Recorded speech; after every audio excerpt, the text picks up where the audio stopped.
Bonjour à tous et bienvenue dans Paraculte, donc c'est le podcast de pop culture dans lequel vous parle de trucs qui nous ont plu. Et qui ça nous? Eh ben moi, Guillaume Poggiaspala, et aujourd'hui j'ai le grand plaisir et même l'honneur d'accueillir avec moi Jean-Michel Abrassard du podcast Scepticisme Scientifique. Comment vas-tu Jean-Michel? Bien, bien, mais bonjour à tout le monde et merci de m'avoir invité pour parler de cet animé. Juste pour préciser aux auditeurs la raison pour laquelle Guillaume, qui est un ami à toi, t'a suggéré de m'inviter, c'est pas tellement parce que je fais Scepticisme Scientifique, qui est un podcast sur la zététique, mais c'est surtout parce que dans la vraie vie, quand je suis pas podcasteur, je suis professeur de japonais et j'ai habité 4 ans et demi au Japon et j'y retourne régulièrement. Enfin, évidemment, mon épouse est japonaise, etc. Oui, effectivement, c'est vrai. Après, bon, ton podcast est un classique, c'est un incontournable. Tu sais, il a commencé en juin 2009, j'ai vérifié, et il compte aujourd'hui pas moins de 494 épisodes. Donc c'est vrai que pour être totalement honnête, je suis un petit peu intimidé ce soir, parce que je suis familier de ta voix depuis une petite dizaine d'années, depuis 2011 ou 2012, je sais plus précisément, mais ton podcast est un des premiers que j'ai écouté avant d'en faire moi-même. Et c'est vrai qu'à cette époque, j'aurais pas imaginé avoir l'occasion de discuter avec toi comme ça directement. Donc oui, ça me met un petit peu dans la position de la groupie de BTS, je sais, mais ça va être un petit peu comme ça ce soir. Je dis ce soir parce qu'on enregistre le soir, mais bien sûr, bon, voilà, c'est quand vous voulez. En tout cas, c'est vrai, de quoi on va discuter précisément. Oui, tu as parlé d'un animé, et on va parler d'Agretsuko, qui est une série animée donc qui a pour le moment 3 saisons, et qui est produite par Sanrio, donc oui, la boîte qui fait Hello Kitty. En fait, j'ai découvert qu'ils faisaient aussi plein d'autres trucs, comme Kelopi, My Melody, voilà, des persos qui sont ultra connus, mais ultra connus au Japon. Voilà, c'est vrai que ta présence ici, effectivement, t'as pas beaucoup de rapport avec la science ce soir. C'est le fait que tu es prof de japonais et que ouais, tu connais ça évidemment très très bien, forcément, beaucoup mieux que moi, donc forcément c'est une chance de t'avoir. Et bon, Agretsuko, donc, il se présente comme un animé tout mignon, voilà, avec des persos animaux tout craquinous, dessinés dans le style donc épuré Hello Kitty, donc à tel point d'ailleurs que ça peut rebuter d'ailleurs. Je sais pas si toi ça t'a accroché au début, peut-être que tu pensais que c'était pas exactement ce que c'est. J'ai été voir des critiques avant, donc oui, juste pour être tout à fait honnête, j'avais pas regardé avant que tu m'en parles et j'ai été voir ce que c'était en me disant c'est quoi, parce que le titre est pas très explicite. On va en reparler après, mais ouais, donc oui, j'ai découvert que c'était une série un peu faussement donc kawaii, mignonne, plutôt. En fait, finalement, c'est un peu le trip en moins trash, mais de South Park, quoi, d'avoir une animation très enfantine et des thèmes très adultes dedans, hein. C'est ça, ouais, le contraste entre la forme et le fond, c'est vraiment un des premiers attraits de la série. Parce que c'est vrai que le propos est pas précisément enfantin, puisqu'on y suit Retsuko, qui est une jeune femme, c'est un jeune panda roux, en fait. Et voilà, ce panda vient de rentrer dans la vie active, donc elle prend son premier poste dans une grosse boîte. Elle emploie de bureau assez lambda, en fait, et puis on va suivre la vie d'une salary woman, tout simplement, enfin d'une salary panda. Et le perso et tous ses collègues sont des animaux d'ailleurs, donc il y a Feneko, sa collaboratrice qui est sa copine, il y a Kabae, la pipelette, il y a Tsubone, sa collègue misogyne, Goli et Washimi, deux cadres supérieurs très populaires qui vont devenir ses amis. Et il y a Tsunoda aussi qui est très portée sur l'apparence, parce que voilà, c'est ce qu'elle a trouvé de mieux pour survivre au bureau, parce que la vie au bureau, c'est impitoyable. Le chef Ton est c'est un énorme cochon qui va lui mener la vie dure, Retsuko, très dure, et donc d'ailleurs il sera aidé par son capot, le mielleux Komiya, pour ce qui ressemblerait presque à un très long bizutage, voilà, c'est la plus jeune, donc elle va en baver apparemment. Est-ce que c'est vraiment ce genre de truc? Tu confirmes que ça se passe souvent comme ça? Ah ouais, ce qui est génial pour la série, c'est que c'est le Japon, c'est vraiment le Japon dans toute sa splendeur. Les gens adorent le Japon, mais se travailler dans une entreprise japonaise, c'est quelque chose que je ne voudrais certainement pas faire. En tout cas, ça m'a évoqué beaucoup de souvenirs, parce que moi, j'ai pas travaillé dans une entreprise, j'ai travaillé dans des écoles privées, diverses et variées, même moi-même, même dans de l'enseignement, la relation avec le boss, etc., est exactement comme ça se passe là, c'est assez marrant. Alors, j'ai envie de dire, il caricature à peine, pratiquement pas, en fait, c'est ça qui est hallucinant. Juste pour revenir sur le titre, c'est vrai que c'est Agretsuko, c'est assez bizarre parce que je me dis, c'est quoi ce machin? En fait, ça vient de Agreshibu Retsuko. Donc, d'ailleurs, je sais pas pourquoi ils ont contracté en anglais et en français, parce qu'en japonais, c'est le mot non contracté. Si tu veux, le titre anglais-français, Agretsuko, est une contraction, une abréviation du titre original japonais. Pourquoi? Parce que, enfin, je sais pas pourquoi, parce que ça rend le titre encore plus mystérieux que la version japonaise. Mais Agreshibu Retsuko, c'est donc Retsuko, c'est le nom du personnage du Pandaru là, et Agreshibu, donc elle est agressive. Hein. Enfin non, elle n'est pas du tout agressive en fait dans la vraie vie, mais tout ça, je suppose que tu vas l'expliquer aux auditeurs. C'est vrai qu'elle a un Oui, oui, loisir oui. sur le côté. Bah, en Et fait, alors, le Retsuko, c'est un jeu de mots sur. Bon, enfin bon, c'est un prénom qui n'existe pas en japonais, comme la plupart des prénoms de la série. Mais ça fait penser à Natsuko, des choses comme ça. Mais ça commence par un Re comme Resa Panda. Donc Resa Panda, c'est un pandaru. Donc c'est parce qu'en fait, elle est un pandaru. Donc ils ont modifié son nom. La plupart des noms ressemblent évoquent l'animal qu'ils sont dans le dessin animé. oui, oui, oui. Mais on va en parler plus précisément parce que en fait, j'avais fait des recherches avant même de savoir que tu allais participer. J'avais fait des recherches sur les noms un petit peu. Et bon, voilà, j'avais cherché, trouvé quelques petits trucs. Et bon, bah, tu vas pouvoir comme ça me dire si je suis parti dans le décor déjà. Et puis aussi apporter des précisions. Ça peut être vraiment, vraiment très intéressant. C'est vrai qu'il y a énormément de jeux de mots. Oui, alors comme tu dis, effectivement, il y a toute une vie de bureau, elle a plein de gens, et elle a plein de gens sur qui se reposer aussi, en fait. Hein. Bon, il y a Haida, par exemple, qui est salariman moyen, en fait, plus ou moins, qui flash rapidement sur elle, sans oser lui avouer. Et bon, la première saison, finalement, c'est une peinture assez, donc, c'est vrai, étonnamment réaliste, hein, des rapports sociaux en entreprise au Japon. C'est vrai qu'on peut penser aussi à Stupeur et Tremblement, ça fait inévitablement penser à ce roman aussi.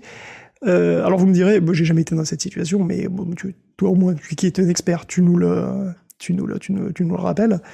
Et bon, c'est vrai que toute cette pression, Retsuko la soulage à un seul endroit, c'est son jardin secret un petit peu à elle, qui est le karaoké, et elle y chante du death metal, donc c'est auto-contraste, hein, dans le contraste vis-à-vis de la personnalité qui est extrêmement polissée à la ville hein, de Retsuko, c'est vraiment une fille modèle.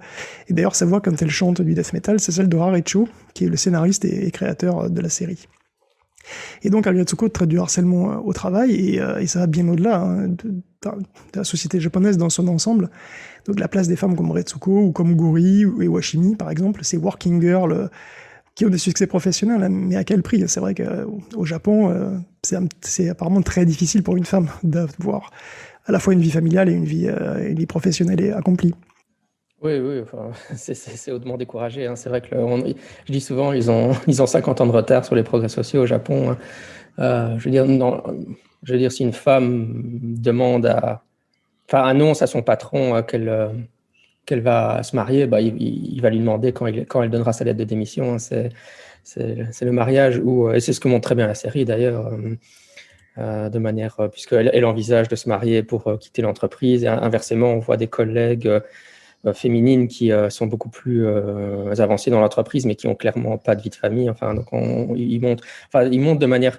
D'ailleurs, je me suis dit en regardant la série, je vais demander à mes élèves de la regarder parce que c'est une tellement belle description de la société japonaise. Ça va être assez bizarre de voir les Japonais qui regardent ça parce que c'est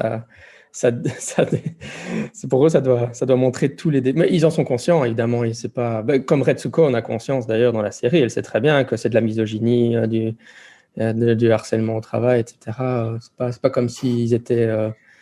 Et ils peuvent pas y faire grand chose, quoi. Bah, c'est vrai que donc Retsuko est célibataire, Guri et Washimi aussi, elles sont célibataires, on le voit d'ailleurs.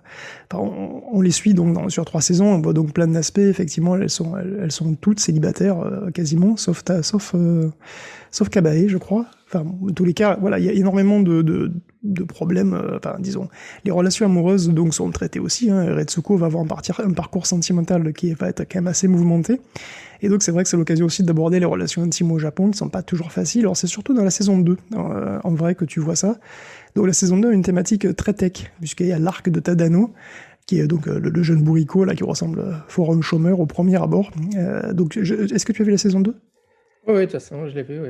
D'accord, bah oui, donc tu vois, effectivement, il y a donc la saison 2 porte plutôt sur l'aspect sentimental, la saison 3 sur les médias aussi, le monde du showbiz et les idoles, et finalement la constante de la série, c'est pour Etsuko, c'est cette difficulté d'être, quoi, c'est-à-dire d'être ce que la société attend d'elle, ce que sa famille attend d'elle, ce que son boulot attend d'elle, ce que son conjoint, son amoureux du moment attend d'elle, et finalement ce qu'elle-même attend d'elle, parce que c'est pas forcément si facile de reconnaître ce qu'on veut vraiment, de le rendre compatible avec le principe de réalité. Donc c'est vrai qu'Agretsuko, ça s'ancre totalement dans la société japonaise contemporaine. Hein. Les destins de ces personnages sont quand même... Enfin, ça résonne, si tu veux, il y a quand même beaucoup plus de similitudes que de différences avec nos propres problèmes, j'ai l'impression quand même. Hein. Oui, bien sûr, oui, c'est clair que je dis pas du tout que ce genre de problème n'existe pas chez nous, mais c'est vrai qu'ils sont amplifiés, exagérés au Japon oui, comme je le disais, un retard énorme dans les progrès sociaux, hein. C'est vrai que quand on fait des études sur le sexisme au Japon, je crois il y a des études chaque année qui sortent, qui sont classées dans les pays les moins bons du monde. C'est assez hallucinant. Pour une nation qui est la troisième nation la plus riche au monde, après les États-Unis et la Chine, hein. Mais oui, juste pour revenir sur le karaoké, parce qu'évidemment, peut-être que les gens qui nous écoutent, qui ne sont pas des fans du Japon, peut-être, ce qu'elle fait, c'est hitokara, hein, donc c'est aller toute seule au karaoké. Hein, hito, c'est tout seul, enfin, hitotsu, c'est une personne, et kara. Moi, je faisais ça au Japon, c'est marrant, parce qu'on ne s'imagine pas faire ça chez nous. Enfin, le karaoké au Japon et le karaoké en Belgique, c'est très différent. Hein. D'ailleurs, j'ai jamais fait de karaoké en Belgique, mais l'image du karaoké en Occident, c'est tu es dans un café, et puis tu te lèves et tu dois chanter devant des inconnus, etc. Mais au Japon, c'est dans des box, et tu peux effectivement, normalement, tu vas dans un petit groupe, généralement max 3, 4, 5, quelque chose comme ça. Ça peut être des groupes plus grands, mais généralement, ça va être des groupes assez petits. Mais on peut y aller tout seul. Quand moi, je donnais cours là-bas, j'avais un élève d'une soixantaine d'années, et après mon cours, le lundi, il allait systématiquement faire hitokara, aller chanter tout seul. Donc ça se fait, oui. Et il le montre vraiment très bien dans l'animé, on mange en même temps et tout. Moi, je suis un très grand fan du karaoké japonais. Hein. J'emmène toujours mes élèves quand je fais un voyage scolaire. Je découvre qu'il y a pas mal de gens qui n'aiment pas ça et qui n'aiment pas chanter en public. Par exemple, moi, effectivement, je suis allé au karaoké, j'ai pas osé chanter. Bon, c'est vrai que c'est quelque chose d'un petit peu difficile, mais c'est vrai que c'est assez étonnant d'y aller seul, parce que finalement, tu y vas vraiment pour toi, quoi. En réalité, c'est assez intéressant de voir ça. C'est-à-dire, tu vois, moi, j'avais pas fait le rapprochement parce que Retsuko, elle y va pour chanter du death metal, ce qui colle pas avec sa personnalité, ce qui est peut-être mal vu parce que c'est peut-être trop agressif, surtout pour une femme.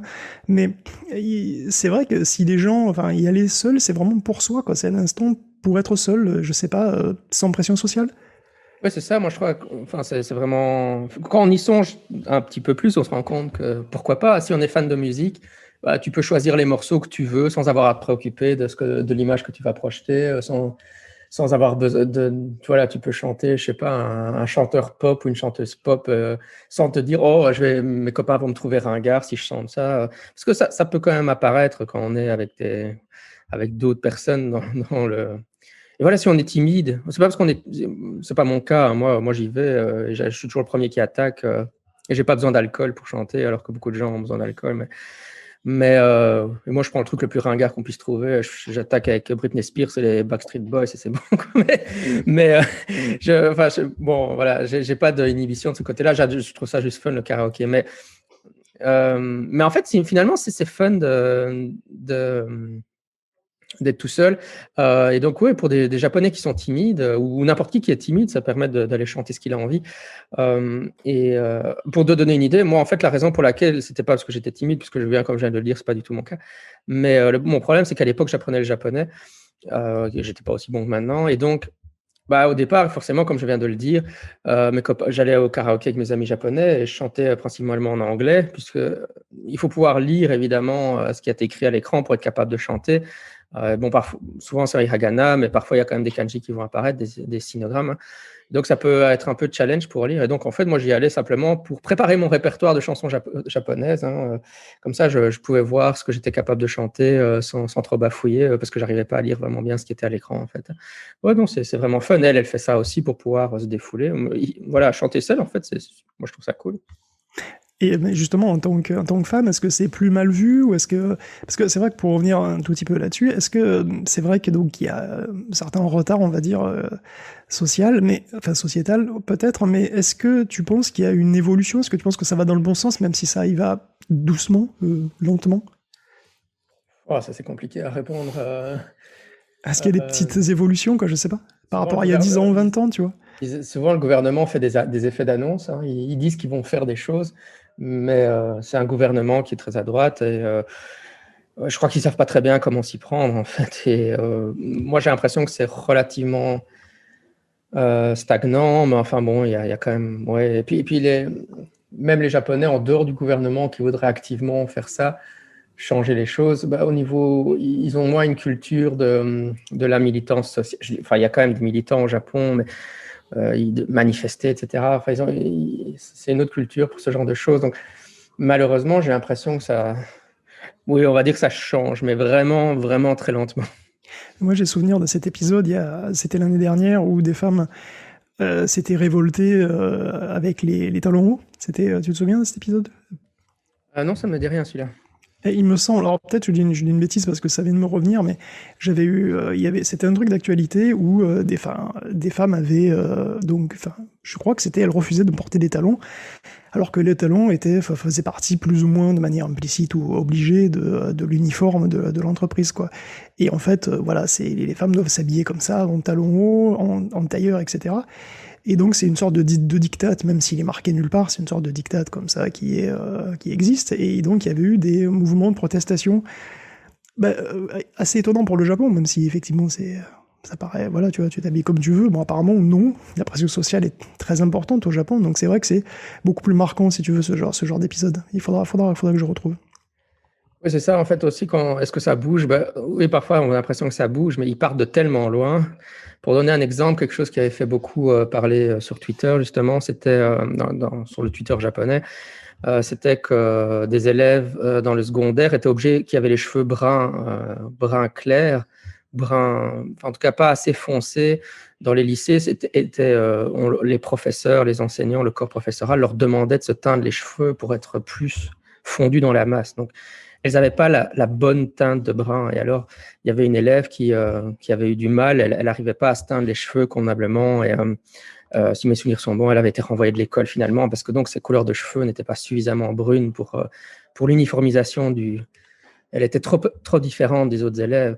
Et donc, il y avait des idoles justement sur Twitter qui avaient rapporté avoir vécu la même chose, donc des jeunes femmes japonaises.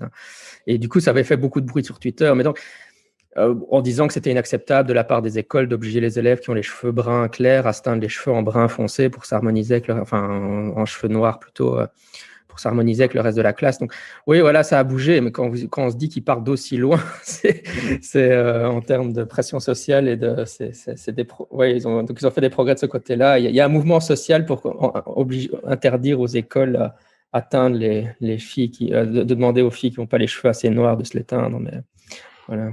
C'est là qu'on est. Ouais, je vois. Je sais pas, MeToo a atteint le Japon quand même aussi, je suppose. J'imagine. Oui, c'est vrai que ça a commencé là-bas, mais ouais, ça n'a pas. Ouais. Enfin bon, après, je suis pas non plus un spécialiste de cette problématique sur le Japon, mais oui, j'ai l'impression toujours que ça n'a certainement pas l'ampleur que ça peut avoir chez nous ou l'impact que ça a chez nous. Ouais, j'imagine. Non, mais ça, ouais. On imagine bien, ouais. Bon, Agretsuko, pour revenir un petit peu à Agretsuko, c'est un animé donc, qui est faussement innocent hein, sur la difficulté de trouver sa place, hein, finalement, dans la société japonaise, mais aussi au sens beaucoup plus large. Hein. Mais bon, rassurez-vous, c'est aussi marrant, et c'est marrant et musical. Et parce qu'attendant, Retsuko se lâche du death metal bien brutal hein, au karaoké, et en plein milieu d'un moment pénible, en fait, elle se lâche et elle libère donc cette agressive Retsuko, cette partie d'elle-même complètement honnête finalement, et un peu effrayante, hein, qui donne son titre à la série. Et c'est peut-être, oui, effectivement, le moment de parler du nom des persos, qui sont plein de blagues. Alors... avant ça, c'est vrai qu'il faut peut-être faire un point ultra rapide, mais vraiment ultra rapide sur l'écriture japonaise. Je peux m'y essayer, ou tu peux évidemment le faire, hein, Jean-Michel, comme tu veux. Ouais, de quoi tu voudrais parler exactement sur ce point-là? En fait, le truc, c'est que les kanji peuvent avoir plusieurs sens, plusieurs sons, et on les utilise à la fois comme symbole phonétique et comme porteur de sens. Et voilà quoi. Donc mais en plus il y a les hiragana. Bon, voilà, il y a plusieurs, enfin très gros. Donc nous on a un alphabet. Les Japonais ils ont 3 en gros alphabets. Donc dont un qui a des milliers de signes. Donc les 2 premiers ont 46 symboles, c'est des sons. Ils n'ont pas de sens particulier, comme les lettres de l'alphabet, hein, mais là c'est pour les syllabes, et le 3e, c'est les kanji, ce sont des idéogrammes qui sont importés de Chine, et eux ils portent des sens et aussi des sons. Donc c'est un petit dessin, mais donc ça a un son, mais ça a aussi plusieurs sons, et éventuellement plusieurs sens selon le contexte. Donc en gros, un truc écrit en kanji peut se lire de plein de manières différentes, et un mot peut phonétiquement s'écrire avec plein de kanji différents. Donc t'imagines les possibilités de blagues en fait, c'est ça, les Japonais adorent les jeux de mots, parce qu'ils ont une langue qui est construite exprès en fait, pour faire des blagues presque. Et surtout, ça explicite bien la difficulté de traduire la poésie japonaise. Parce qu'évidemment, ils ont en gros, une autre façon de le dire, c'est qu'ils ont un niveau supplémentaire qui est la graphie des sinogrammes qui est porteuse de sens, comme tu l'as dit, et donc qui est souvent intraduisible en français, hein, c'est vrai, puisque nous, on peut pas charger de sens les lettres qu'on utilise. Les lettres, elles sont purement des sons. Donc, c'est vrai que ça rend souvent la traduction. Oui, enfin, pour donner qu'un exemple, j'allais dire tous les enfants, mais tous les adultes qui écoutent Dragon Ball, hein, c'est vrai que San Gohan, Gohan, ça évoque un repas. Alors, c'est pas écrit comme ça en kanji. Une fois, j'avais été vérifié il y a longtemps, il faudrait de mémoire. Mais San Gohan, donc c'est le film de Sangoku, pour ceux qui connaissent pas le Dragon Ball bien. Et donc, évidemment, Gohan, ça veut dire un repas en japonais ou un bol de riz. Et San, ça veut dire 3. Donc, ça donne l'impression qu'il est en train d'appeler son fils troisième bol de riz ou troisième repas. Évidemment, Sangoku adore manger. Maintenant, les idéogrammes, c'est pas à ça que ça correspond, évidemment. Mais comme tu l'as dit, au niveau phonétique, c'est à ça que ça ressemble. Et oui, mais dans Gretsuko, il y a des choses qui sont assez subtiles en fait. Alors j'ai fait quelques recherches et de Jisho, hein, parce que j'étais pas sûr que tu viendrais, donc je me suis rabattu sur Jisho, donc le gros 2 kg dictionnaire en ligne évidemment. Sinon je t'aurais laissé faire le boulot, tu penses. Mais bon, maintenant j'ai la pression du coup. Donc si on commence par Retsuko, Retsuko en fait c'est un prénom féminin courant, mais le plus souvent j'ai l'impression Retsuko c'est écrit Retsuko, alors ko ça veut dire petit, et la partie Retsu ça s'écrit avec un kanji qui veut dire loi, régulation, contrôle. Donc c'est l'idée d'une petite fille bien sage, quoi. C'est un petit peu ce qu'on a en France avec les Constances, les Clémences, j'ai l'impression. Et Retsuko, donc c'est vrai qu'elle est tout en contrôle en politesse, sauf au karaoké. Alors que dans l'animé, le nom de Retsuko, il est écrit avec le ko de petit, mais le premier kanji change. Et c'est une écriture possible de Hage, de Hagishi, qui veut dire violent, extrême, furieux, ardent. Donc c'est un kanji qu'on retrouve dans les Shin, tremblement de terre désastreux, dans les Ka, incendie catastrophique, mais aussi dans les Tsujo, qui veut dire héroïne, et donc l'idée c'est, je sais pas, je mentionne quelque chose de fervent, tu vois, véhément, implacable. Donc c'est assez marrant parce que cette lecture chinoise Retsu, qui fait que Retsuko peut s'écrire à la fois comme petite fille polie, enfin en tout cas sonner comme petite fille polie, et petite héroïne implacable, ou petit déchaînement de violence comme Retsuko, ou agressive Retsuko, tu vois, c'est comme ça que je l'ai compris. Oui, et puis il y a le niveau supplémentaire dont j'ai parlé tout à l'heure, que Letsu, c'est donc Lesa Panda. En réalité, tout ce que tu viens de dire, en fait, un japonais. Ben, après, le kanji, si mes souvenirs sont bons, c'est celui qui donc le premier, hein, c'est celui qui apparaît sur son front quand elle s'énerve. Oui, c'est ça, exactement. Mais c'est pour ça, en fait, on peut se demander qu'est-ce que c'est ce kanji, c'est celui-là, c'est celui de tremblement de terre, incendie, tout ça. Mais donc, je parlais avec mes amis japonais cette semaine de la série, qui ne connaissaient pas en général, mais enfin, c'est des Japonais qui habitent en Belgique, il faut dire. Mais ils étaient tous en état de choc. Ce qui les faisait rire, c'est que c'était la même série, la même compagnie qui faisait Kitty-chan, comme tu l'as dit tout à l'heure, parce que c'est assez marrant que ça soit eux qui le fassent. Mais oui, eux, ils étaient tous sur. Ben oui, ça vient de Lesa Panda, un panda roux. Donc il y a aussi cette blague. Mais d'accord. Évidemment. Comme tu dis, il y a l'idée qu'elle est agressive, et en même temps, c'est pour ça qu'ils ont choisi un panda, quoi, un panda roux, qui est un animal assez populaire au Japon. Et après, les autres personnages ont aussi souvent des jeux de mots de ce type un petit peu. Alors, je les ai pas tous, mais bon, après, il y a les évidents, comme il y a Feneko, Gori. Ça, c'est évident, c'est Fennec et Goria. Et les Japonais font très souvent des raccourcis, hein, comme le truc le plus connu, pour moi, qui me vient évidemment, c'est Famicom, hein, pour Family Computer, ou Pasocon pour Personal Computer. Et après, pour Haida, c'est pareil, mais c'est demi-évident, parce que je crois que la hyène, c'est pas un animal local. Et donc, je suppose que c'est une traduction phonétique de hyena, donc hyena. Et donc, comme Gori, ils ont dû le raccourcir. Ça doit venir de ça, le hai en katakana. Après, le da, je sais pas, donc ça peut être la haida, genre c'est la hyène, ou alors se rapprocher du nom Honda, peut-être, je sais pas. Oui, je pense que souvent ils essaient de se rapprocher. C'est comme Retsuko. Hein. C'est pas enfin, en tout cas, mes amis japonais me disaient que c'était pas, ça leur semblait pas être un prénom très courant, en tout cas. Hein. Je l'ai trouvé sur Internet. Après, je peux pas dire effectivement si c'est vraiment un prénom très courant au Japon, évidemment. Le problème souvent, c'est que dans les listes, je me suis amusé une fois à regarder ces listes. Le problème, c'est que souvent dans ces listes, ils reprennent des personnages, c'est des francophones qui les compilent sur base de noms qu'ils ont vus dans des animés. Donc, on se retrouve avec des prénoms qui n'existent pas, mais qui, justement, en dehors des animés, quoi. C'est comme si on faisait une liste de prénoms francophones et qu'on mettait Tintin dedans, parce que voilà. Mais c'est ce que ferait un japonais qui regarde des dessins animés francophones et qui compilerait une telle liste. Mais en tout cas, oui, je dis pas que ça n'existe pas du tout. Je n'ai pas été jusque-là, mais eux, ils y voyaient directement le Pandaro. Mais oui, évidemment, ça sonne comme Natsuko ou des prénoms qui sont. De toute façon, des prénoms en ko. Même mon épouse, elle s'appelle Aiko. Hein. Ouais, donc le ko, comme tu l'as dit, ça veut dire enfant en général. Donc c'est vraiment très courant. Mais donc c'est vrai que les noms, en fait, effectivement, que dans la série, sont à la fois une combinaison généralement de l'animal, un jeu de mots entre l'animal et un nom qui ressemblerait à un nom d'humain, effectivement. Ouais. Oui, bah d'ailleurs, le directeur Ton, c'est la lecture chinoise de Buta, qui veut dire cochon. Donc on voit bien que le même symbole peut se lire de deux manières différentes, et donc c'est pour ça que le mec s'appelle Ton, donc. Ouais, il voulait quand même pas l'appeler Buta. Buta, c'est. Je travaillais en maternelle et Buta, c'est cochon. Et je donnais cours d'anglais à des classes de maternelle. Et le Buta, c'est l'insulte ultime quand tu as 3 ans et que tu regardes ton prof d'anglais. Il m'appelait tout le temps Buta. J'imagine, ouais. J'imagine bien. Oui, il pouvait pas. Je pense que c'était trop. Comment dire, un peu trop fort de l'appeler Buta. C'est comme si les personnages l'insultaient chaque fois qu'ils l'appelaient. Mais Ton, évidemment, c'est la lecture. Moi, j'y parle souvent de lecture combinée, quand on combine le kanji et kendo.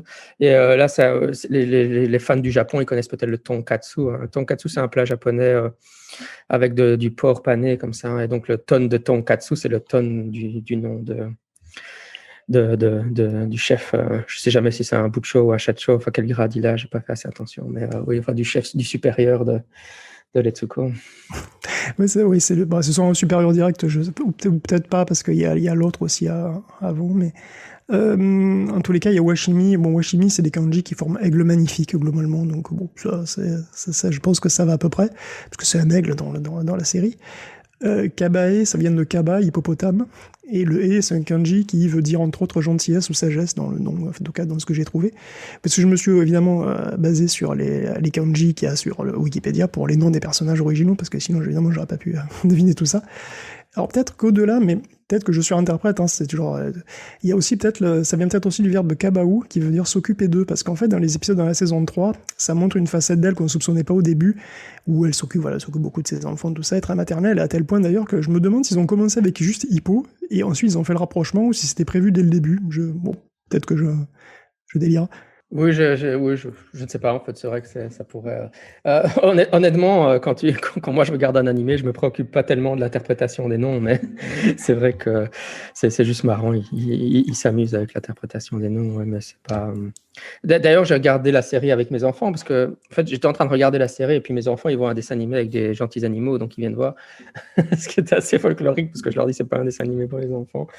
D'ailleurs, après avoir regardé quelques épisodes avec mon fils de 9 ans, je lui ai demandé alors, quand tu seras grand, tu travailleras dans une entreprise japonaise. Il m'a dit jamais j'irai travailler au Japon. Je crois que le message est bien passé, en fait. Finalement, la Belgique, c'est pas mal, quoi. C'est ça. Bah, c'est sûr que ça m'a pas favorisé l'immigration au Japon, hein, ce genre de truc. Hein, ça, c'est certain. Je pense pas non plus que ça soit une bonne chose de leur cacher. Mais c'est marrant parce que, tu sais, quand je donne cours, les élèves qui arrivent souvent en première, ils ont des étoiles plein les yeux quand ils pensent au Japon. Il y en a un certain nombre, c'est des adolescents. Il y a aussi je donne cours en cours du soir, il y a aussi des adultes, etc. Mais les adolescents, ils ont souvent l'idée je vais aller travailler au Japon, c'est mon rêve. Le Japon, c'est tellement mieux que la Belgique ou que la France. La France, c'est nul. C'est des choses qui sont dites ouvertement, c'est marrant. Je sais même pas, t'es en France, toi, ou t'es où France, oui, je suis en France. Voilà. Attention, voilà, moi, en Belgique, ils disent, oui, la Belgique, c'est nul, c'est ringard. Qui voudrait vivre en Belgique, nom de Dieu? Au Japon, là-bas, voilà, c'est un pays où on peut faire du cosplay, et il y a des temples, et c'est beau, quoi.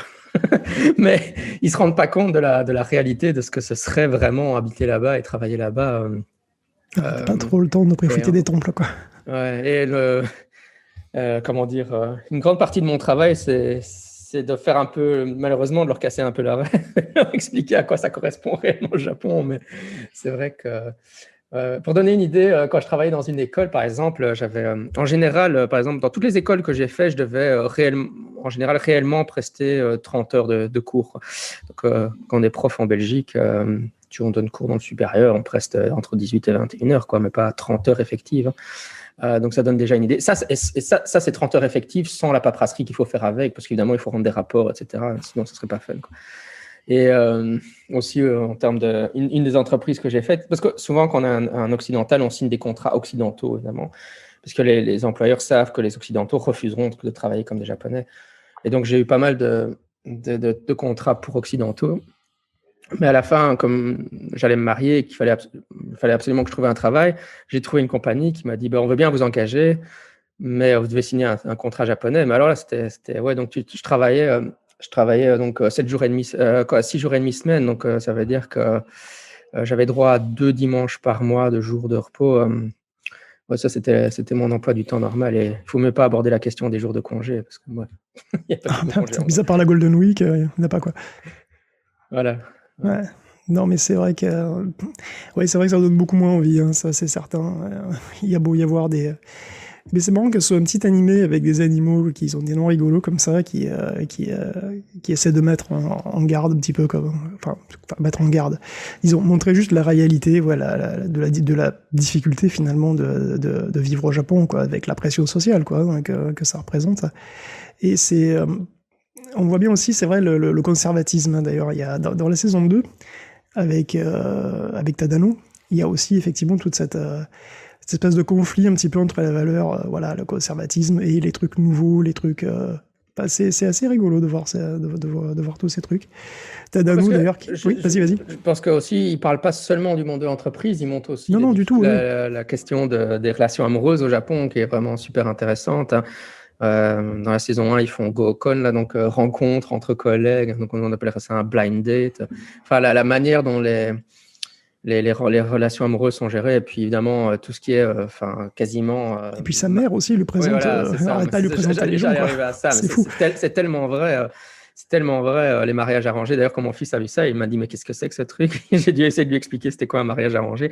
Mais oui, et puis il y a d'autres méthodes qui sont pas, en tout cas là où je suis arrivé dans la série, qui ne sont pas montrées, comme carrément des entremetteuses, hein, des dames d'un certain âge qui vont, j'en voyais souvent dans les cafés, hein, parce qu'elles invitent elles appareillent comme ça des gens ensemble. Des choses qui chez nous n'existent pas. Hein. Pour donner des choses que moi j'ai vécues, par exemple, je pratiquais de l'aïkido et alors je vais avoir une collègue.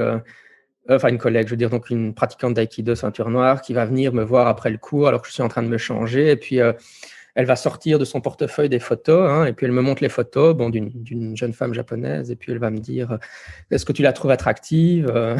Est-ce que tu voudrais que je la présente? Si tu veux, je t'organise un rendez-vous. Je sais pas. J'ai pas l'impression que ce genre de choses se passe chez nous, mais surtout le coup voilà, c'est toujours assez bizarre. Et alors ton boss, un des jobs principaux de mes boss, de mes directeurs d'école, c'était de m'appareiller avec des choses qui sont totalement inacceptables en Belgique. Hein. C'est hallucinant. Mais première année où je travaille, mon patron me dit. J'étais en voiture avec lui et il me dit ça fait 3 mois que tu es là, tu es toujours célibataire. Je dis bah oui. Et il me fait tu as remarqué que tes élèves, c'est des femmes? Je dis ouais, ça ne m'a pas échappé. Tes élèves Ah oui. Ah oui, mes élèves, évidemment. Parce que c'était des adultes, hein, c'est des élèves. Ah oui, quand même, oui, heureusement. 30 ans. Ouais, mais. Oui, heureusement, mais bon, t'imagines, chez nous, un directeur ferait le tiers des cas. Oui. Non, ce serait assez mal vu, hein, ce genre de rapport, un petit peu de, oui. J'ai eu souvent des conversations, les patrons, ils aiment beaucoup faire ça au Japon. Un deuxième patron que j'ai eu, je vais faire ce qu'on voit beaucoup dans la série Agretsuko, de la nominication, donc la communication par l'alcool. Donc, on va à l'izakaya et on boit de l'alcool avec le patron, hein, et il discute. Mais alors, son sujet favori, c'est « Ah bon, t'es célibataire? Est-ce que tu aimes les filles ?» C'est souvent avec ça qu'il attaque. « Est-ce que tu aimes les filles? Est-ce que tu aimes les filles japonaises ?» C'est toujours très marrant la façon dont ils abordaient ça. Et le deuxième, ça a été… on était une équipe de 6 quoi, dans l'école, 6 profs, cours privé. Hein. Et alors, il me fait « C'est toujours très marrant. Il me fait « T'as remarqué que la prof de maths, c'est une femme ?» Je dis « Oui, ça fait 3 mois que je travaille ici. J'ai effectivement remarqué que c'était une femme. Ça ne m'a pas échappé. » Oui, effectivement. Et j'ai dit, mais le patron entremetteur, c'est complètement surréaliste, quoi, qui essaie de te caser soit avec les élèves, soit avec nos profs, ou avec la secrétaire. Chez nous, tout ça serait perçu comme du harcèlement sexuel. Complètement. Ouais, complètement. D'ailleurs, j'ai même lu que les patrons qui étaient censés, pas étaient censés, mais disons, pouvaient essayer de trouver des épouses aux gens aux employés qui partaient à l'étranger, par exemple, qui s'expatriaient. Ce qui est assez étonnant. Je sais pas, c'est pour être sûr qu'ils reviennent ou je sais pas. Oui, mais ça, c'est tout le problème des expatriations à l'étranger. C'est vrai que encore là, c'est pas la situation la pire, mais évidemment, ce qui se passe souvent, c'est que c'est des hommes mariés et leur patron leur dit bon, tu vas aller travailler 5 ans à Hong Kong, d'accord? Et puis l'épouse fait je vais rester à Tokyo pour l'éducation des enfants quand même. Hein.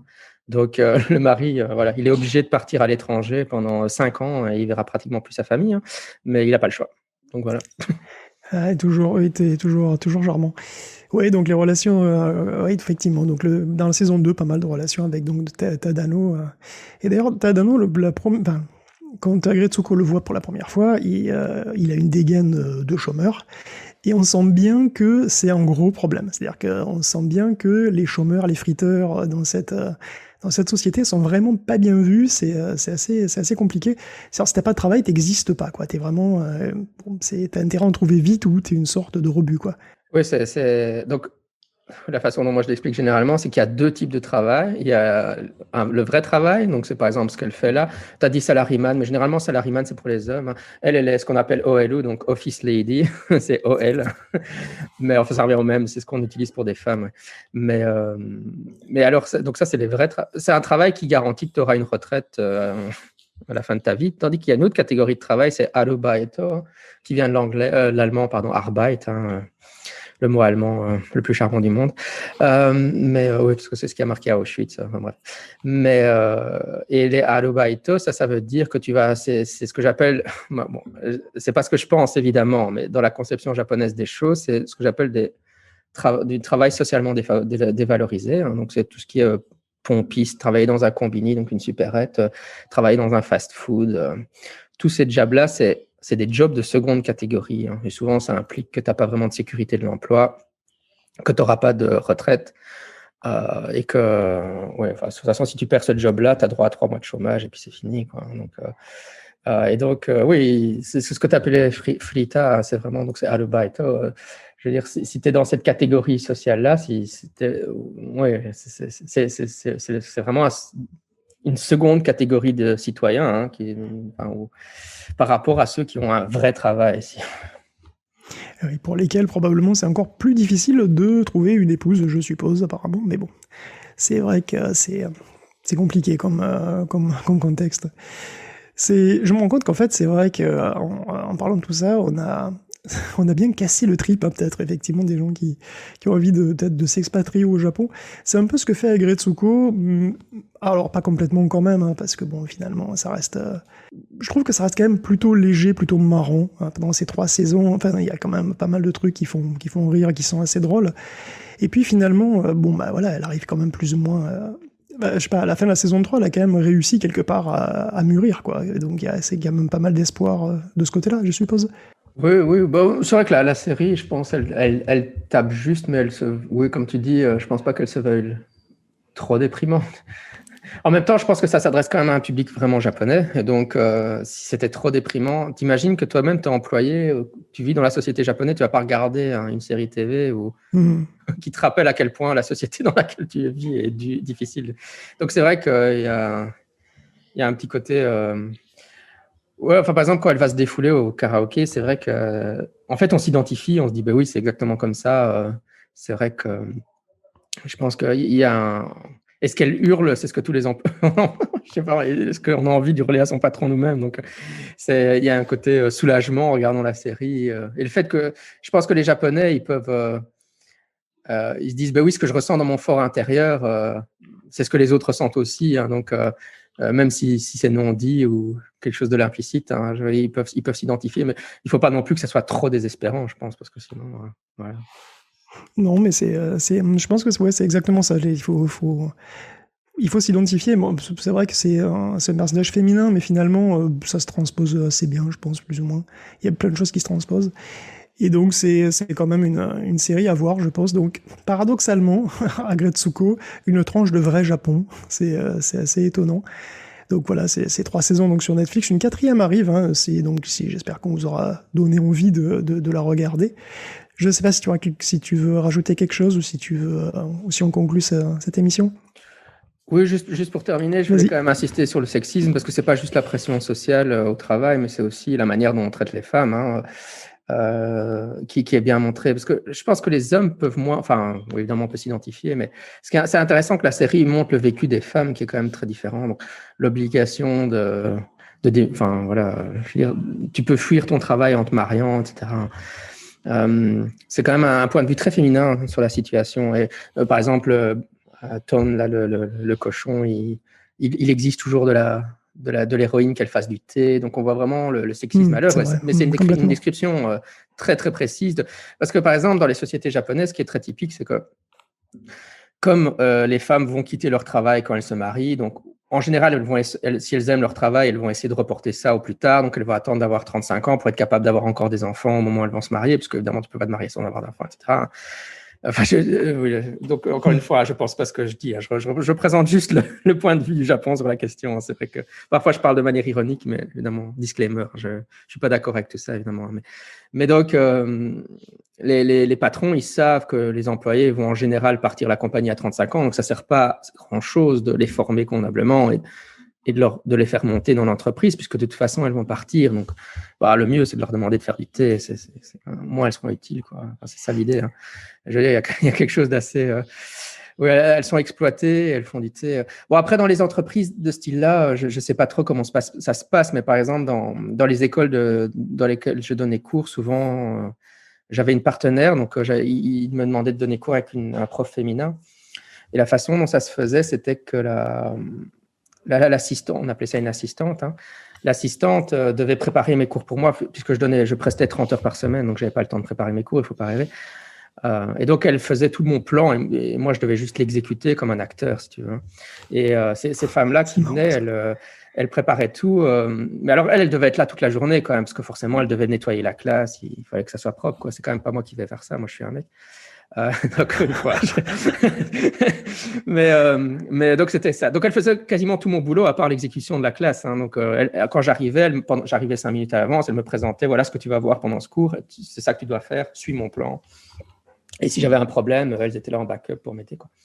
Et ouais, sauf que la différence, c'est qu'évidemment, moi, quand je travaille au Japon, j'ai droit au salaire minimal imposé par le gouvernement pour les travailleurs étrangers. À 250 000 yens, hein, donc à peu près un peu plus de 2 000 € par mois. Elle, évidemment, elle gagnait que 1 200 € par mois, il ne faut quand même pas déconner. Non seulement elle prépare mes leçons pour moi, elle nettoie le local, etc. Et en plus, ce qui est attendu d'elle, c'est qu'elle soit contente, parce que forcément, c'est un rêve de donner cours d'anglais. Donc, elles ont rêvé de faire ça toute leur vie, donc il ne faut quand même pas qu'elles se plaignent quand même. Quoi, non, enfin, voilà la situation. Donc ça, c'est la situation que je peux témoigner dans les écoles de langue, mais je suppute que ça doit être très similaire dans les entreprises, les grandes entreprises comme ça. En tout cas, il faudrait voir si quelqu'un travaille dans ce genre d'entreprise, si le salaire est le même pour les femmes et les hommes. En tout cas, dans les écoles de langue, entre professeurs étrangers et assistantes, c'est clairement pas le cas. Hein. Alors qu'elles font encore du travail. Ah, c'est vrai que c'est assez dingue. Et du coup, oui, c'est vrai que j'ai dit qu'on avait cassé le trip. Mais finalement, pour certains, peut-être que ça redevient une sorte de rêve, ça, d'avoir une assistante qui te fait les cours, etc. C'est vrai que c'est tellement différent et c'est tellement... bon, c'est toujours le truc, quand t'es pas un japonais, le Japon, c'est génial. Parce que tu n'as pas la pression sociale. Hein. C'est l'étranger au Japon. Un étranger au Japon, en fait, on peut faire toutes les bourdes qu'on veut, etc. Bon, parfois, mon patron hurlait dessus, comme dans la série, etc., ce qui peut être un peu bizarre. Mais en même temps, ce qui est marrant, c'est que les patrons sont habitués à ce que les employés soient, soumis à leur colère. Tandis qu'évidemment, quand tu es directrice d'école et que tes profs sont des Américains, je peux t'assurer que les profs américains, ils crient aussi dans l'autre sens. Et alors, la patronne était en état de choc culturel parce qu'elle n'était pas habituée à avoir des employés. Elle n'est pas habituée à se faire crier dessus, tu penses? Ouais, par exemple, une situation typique, elle téléphone au prof à minuit pour lui dire que le lendemain, elle a rajouté un cours à 8 h du mat et qu'il faut qu'il se lève, quoi. Et ça, je peux te dire que les profs américains, ils supportaient pas. Alors, ils allaient claquer la porte chez elle, ils engueulaient la patronne en place. Mais c'est des comportements qui sont inconcevables pour des Japonais. Les Japonais ne se rebelleront pas comme ça, quoi. C'est vrai que donc pour eux, c'est assez marrant. Mais oui, mais donc ce qu'on disait, c'est que oui, tant que tu es un étranger au Japon, tu as les avantages sans les inconvénients, parce que tu n'as pas la pression sociale, effectivement. Tu peux te permettre de faire toutes les bourdes que tu veux. À partir de quand est-ce qu'on t'en tient rigueur? À partir de quand tu deviens moins un gaijin? Tu seras toujours au Japon, normalement, gaijin, c'est vraiment très raciste. On dit gaikokujin maintenant, mais étranger. Mais tu seras jamais un japonais. Tu n'as pas la bonne couleur de peau, il ne faut pas déconner, quoi. Donc, on t'en tiendra. L'attitude des Japonais vis-à-vis des étrangers, ça va toujours être. Non, allez, je grossis peut-être le trait, hein, mais il y aura. Moi, mon impression, c'est qu'il y aura toujours l'attitude. Tu fais des bourdes sociales parce que tu maîtrises pas les conventions sociales, mais c'est pas grave. T'es qu'un étranger. C'est normal que tu peux pas maîtriser, quoi.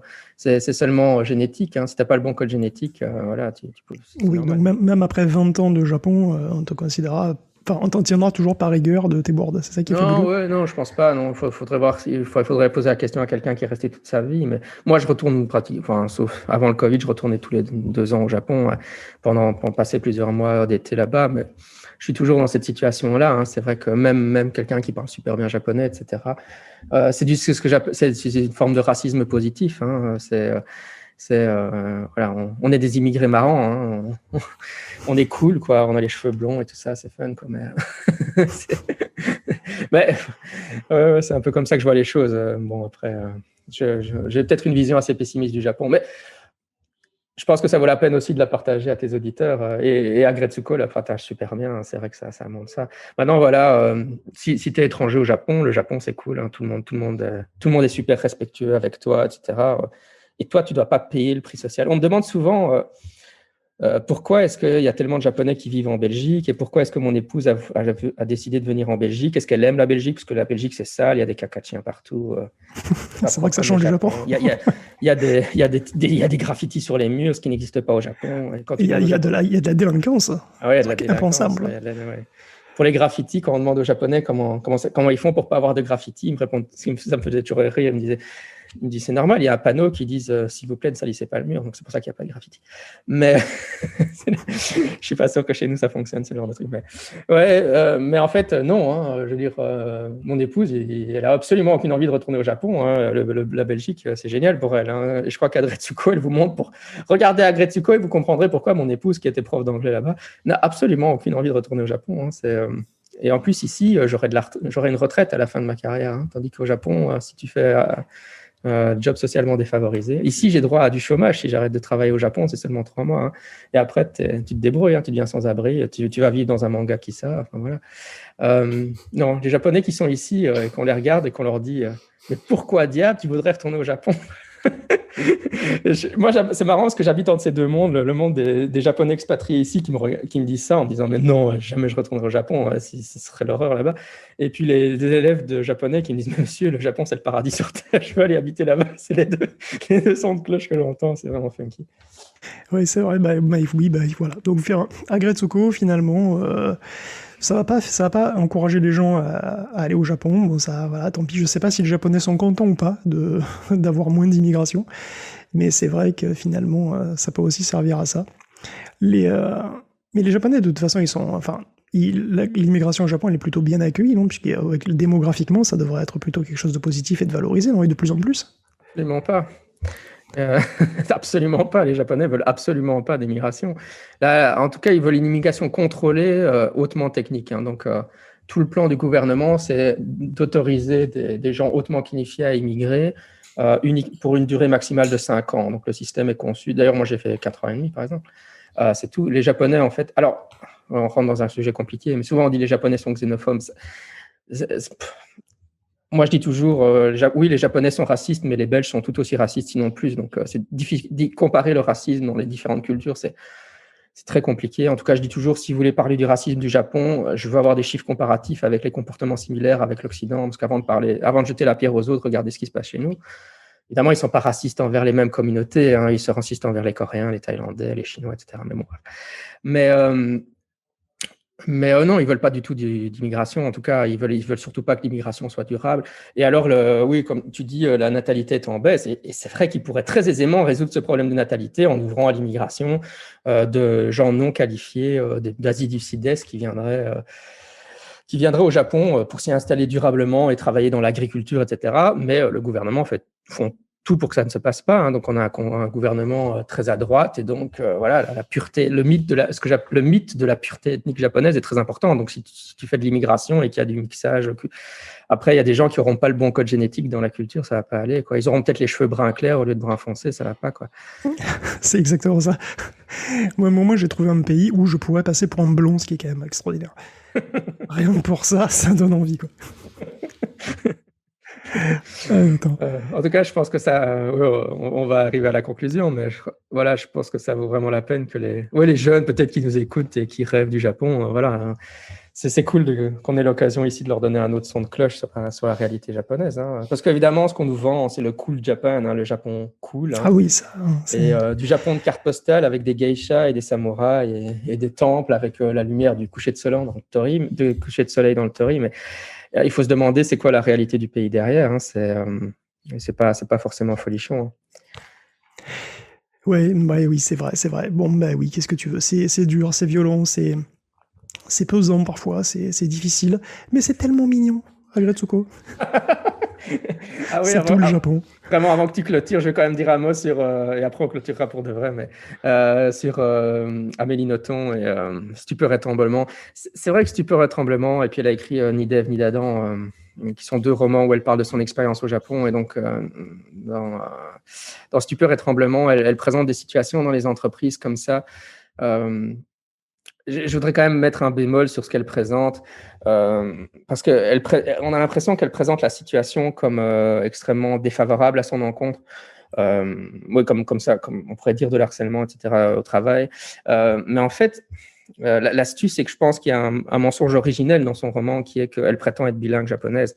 Alors évidemment, si elle était vraiment bilingue japonaise et qu'elle ne faisait pas de bourde au niveau du langage, il y a beaucoup de situations qu'elle décrit dans le livre qui ne sont pas très compréhensibles. Et effectivement, on se dit, mais elle est hautement qualifiée, elle parle japonais couramment, elle maîtrise super bien le Japon et elle se fait harceler comme ça, c'est inacceptable. Moi, mon impression à l'heure actuelle, c'est qu'en fait, son japonais, il n'était pas terrible. Scoop. Écoute, je sais pas, mais dans le livre, elle explique qu'elle est passée son enfance au Japon, il me semble, un truc comme ça. Oui, elle a passé son enfance au Japon quelques années quand elle était en maternelle et début primaire, je pense. Et alors, elle est dans une école, elle dit qu'elle est dans une école de traductariat au moment des romans. Mais l'astuce, c'est que on a entendu parler japonais. Elle a fait un documentaire récemment, il y a 2-3 ans, où elle est retournée au Japon avec une équipe de la télévision belge qui la suivait. Bon, alors je dis pas qu'elle est nulle en japonais. Hein. Effectivement, elle sait se débrouiller en japonais, mais il y a une différence entre savoir se débrouiller en japonais et être bilingue japonais. Être bilingue au point d'être capable de travailler dans une entreprise japonaise, c'est pas le même niveau, tu vois. Et je pense qu'elle exagérait. Alors après, c'est une écrivaine, hein, c'est son libre droit. Je veux dire, exagérer son niveau pour le fun, ou pour la narration. Elle a jamais dit que ses romans, c'est juste des romans, quoi. Mais en fait, il y a des situations qui se comprennent beaucoup mieux dans le roman si on prend la perspective. Oui, mais en fait, finalement, elle ne parle pas si bien que ça japonais et elle fait des bourdes de langage liées à son manque de maîtrise de la langue.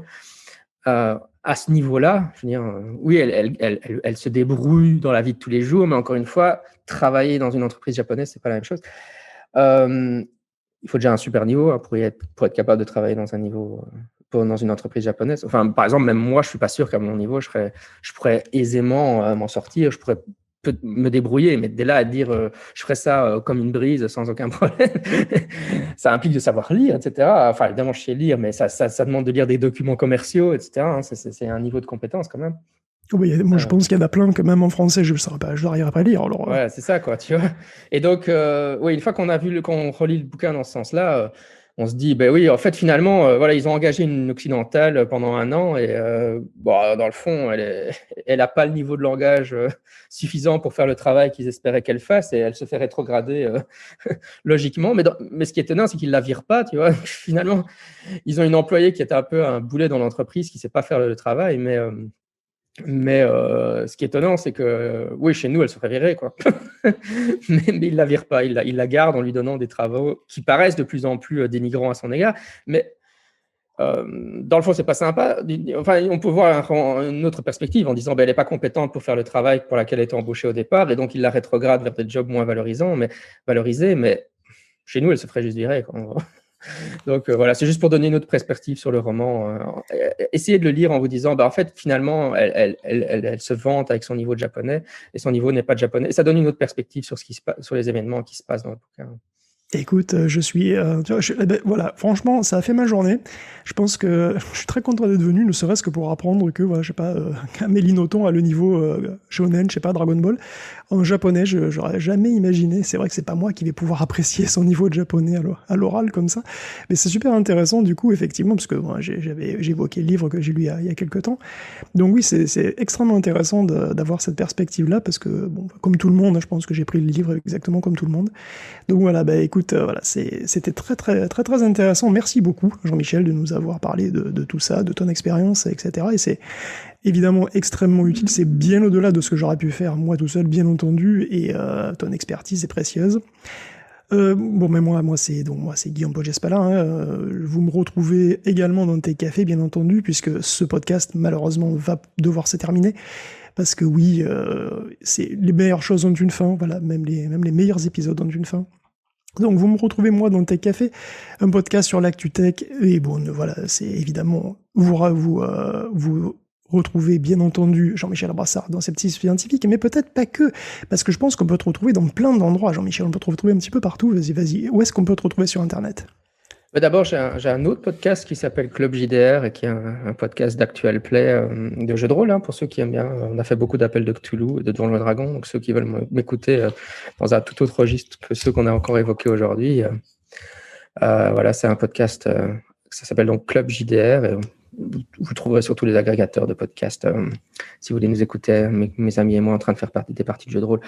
Pour le reste, oui, voilà, récemment on a commencé à uploader sur YouTube aussi Scepticisme Scientifique, donc si vous préférez être sur Scepticisme Scientifique et voir parfois nos visages plutôt que d'écouter juste l'audio de nos podcasts, vous cherchez dans YouTube Scepticisme Scientifique comme vous préférez, ou alors évidemment dans tous les agrégateurs de podcasts bien connus comme iTunes, etc. Exactement. Et si vous avez aimé donc ces podcasts, les podcasts de Jean-Michel, donc Club JDR ou bien Scepticisme Scientifique, si vous avez aimé ces podcasts et même ceux de Tech Café et bien entendu Paracult, n'oubliez pas de mettre plein d'étoiles sur vos prestataires préférés, donc Apple, Podcast Addict ou que sais-je. L'important c'est qu'il y en ait beaucoup, voilà, parce que oui, la quantité parfois ça compte. Mais bon, quoi qu'il en soit, on espère vous avoir donné envie de voir Agretsuko. Et peut-être de relire Stupeur et Tremblement, et on vous dit à bientôt dans un prochain épisode dans ce qui me concerne. En tout cas, ciao à tous. Au revoir.